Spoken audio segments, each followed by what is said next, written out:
कुछ प्रतिज्ञाएं शब्दों से नहीं, आत्मा की अग्नि से जन्म लेती है। जब एक बालक अपने माता पिता की चिता के सामने अपने जीवन को ही तिलांजलि दे देता है और उसी क्षण एक नया नाम, एक नई पहचान जन्म लेती है। यह वह क्षण है जब कौटिल्य समाप्त होता है और जन्म लेता है चाणक्य। यह कहानी है प्रतिज्ञा की, परिवर्तन की और उस यात्रा की जो एक अनाथ बालक को इतिहास का सबसे कठोर रणनीतिकार बनाने वाली थी। आइए सुनते हैं आचार्य चाणक्य की जीवनी। भाग 4। मैं प्रतिज्ञा करता हूं। सारा कार्य पूरा करने के पश्चात कौटिल्य ने अपने आंसू पोंछ डाले। उसने क्रमशः पृथ्वी और आकाश को देखा, फिर दृढ़ स्वर में बोला, आकाश देवता और धरती मां, मैं आपके सामने प्रतिज्ञा करता हूं, जब तक अत्याचारी नंद से अपने जन्मदाता की हत्या का प्रतिशोध नहीं ले लेता, तब तक मैं अग्नि के संपर्क में आया कोई भोजन न खाऊंगा, न ही अपने पिता की राख व अस्थियों को गंगा की गोद में प्रवाहित करूंगा। तुम दोनों मुझे आशीर्वाद दो। प्रकृति की मौन शक्तियों, मुझे बल दो। हे यमराज, उस अत्याचारी स्वार्थ सिद्धि का नाम अपने लेखे से काट दे। उसकी मृत्यु में हूं मैं। आज से मैं कौटिल्य नहीं, चणक का पुत्र चाणक्य हूं। कौटिल्य मर चुका। अपने माता पिता की मृत्यु के साथ ही कौटिल्य मर चुका। लेकिन उसकी आत्मा ने उसे झिंझोड़ा। क्या तू यह प्रतिज्ञा पूरी कर पाएगा? राज्य कर्मचारी तुझे शिकारी कुत्तों की तरह खोज रहे होंगे। यदि उन्होंने तुझे ढूंढ लिया तो तेरा सिर भी काटकर चौराहे पर टांग दिया जाएगा। तो तुझे क्या करना चाहिए? चाणक्य बड़बड़ाया। सबसे पहले तुझे स्वयं को बदलना होगा। अपना चेहरा बदलना होगा। अपना शेष शरीर भी बदलना होगा।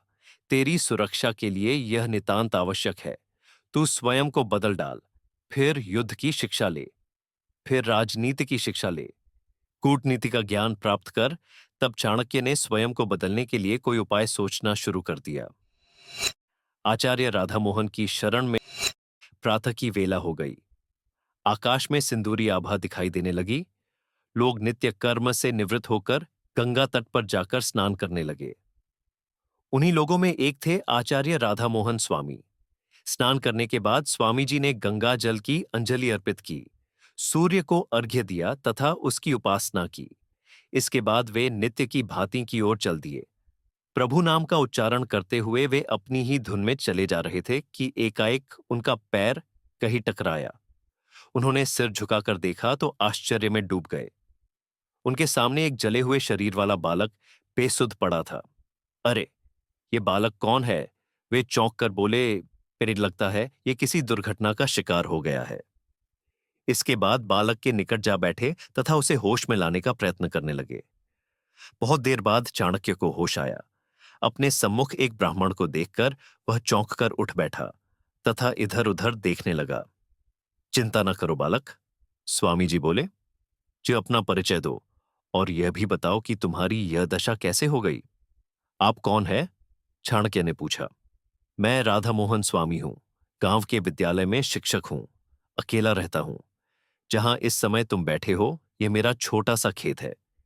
यहां मैं अपना पेट भरने के लिए थोड़ा अन्न उगा लेता हूं। गांव के बालकों को शिक्षा देता हूं तथा ईश्वर भक्ति में लीन रहने का प्रयास करता हूं। अब तुम अपना परिचय दो। मैं एक अनाथ बालक हूं आचार्य जी, चाणक्य बोला। संसार में मेरा कोई नहीं है। कोई निश्चित निवास भी नहीं है। कभी यहां तो कभी वहां भटकता फिर रहा हूं। तुम्हारा शरीर कैसे जल गया? भोजन बना रहा था, अचानक कपड़ों ने आग पकड़ ली। उसी से मेरा यह हाल हो गया।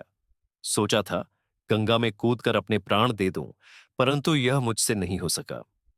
आत्महत्या पाप है पुत्र, स्वामी जी शांत स्वभाव से बोले। वैसे भी यह कायर व्यक्तियों का काम है। तुम तो मुझे बहादुर बालक लगते हो। ऐसे अनाथ जीवन का लाभ ही क्या आचार्य जी? जो अनाथ होता है उसका नाथ ईश्वर होता है। तुम स्वयं को अनाथ मत समझो, ईश्वर को अपना बनाओ। वह बहुत दयालु है, बड़ा कृपालु है। मुझे इस समय आप में ही ईश्वर के दर्शन हो रहे हैं। आपने इतने अपनत्व से बात की, मेरे मन का सारा क्लेश दूर हो गया। तो फिर उठो, मेरे साथ चलो। कहाँ आचार्य जी? पाठशाला ही मेरा निवास स्थान है। वहां चलकर विश्राम करो, स्वास्थ्य लाभ प्राप्त करो। जब पूरी तरह स्वस्थ हो जाओ तो जहां इच्छा हो वहां चले जाना। आप पूजनीय है, आदरणीय है, मैं आपकी आज्ञा अवश्य मानूंगा, कहकर चाणक्य उठ खड़ा हुआ। तुमने अपना नाम तो अभी तक बताया ही नहीं, क्या नाम है तुम्हारा? स्वामी जी ने शांत स्वर में पूछा। विष्णुगुप्त। स्वामी जी चाणक्य को लेकर पाठशाला की ओर चल पड़े। तक्षशिला में नए जीवन का श्री गणेश राधा मोहन स्वामी ने चाणक्य को आचार्य पुंडरीकाक्ष के नाम एक पत्र लिखकर दिया। फिर पाठशाला के छात्रों तथा गुरु से अश्रुपूर्ण विदाई लेकर चाणक्य ने तक्षशिला की ओर प्रस्थान किया। इस प्रकार श्री गणेश हुआ एक नई यात्रा का। अब वह बालक कौटिल्य नहीं था। विष्णुगुप्त चाणक्य नाम का एक पूर्ण स्वस्थ युवक बन चुका था। अब उसके शरीर में तेज गति थी, हृदय में धधकती हुई प्रतिशोध की आग थी, भावनाओं को अपने में समाहित कर जाने का अदम्य उत्साह था। उसने तक्षशिला की ओर जो यात्रा प्रारंभ की थी वह लगातार चलती रही। उसने कई नगर, गांव तथा प्रदेश पीछे छोड़ डाल दिए। उसके कदमों में तनिक भी शिथिलता नहीं आई। पूरा एक दिन चलने के बाद चाणक्य ने एक सार्वजनिक अतिथिशाला में विश्राम किया। विश्राम करते समय उसके मन में विचार आया, मूर्ख, यह तू क्या कर रहा है? यूं विश्राम करने लगा तो लक्ष्य दूर हो जाएगा।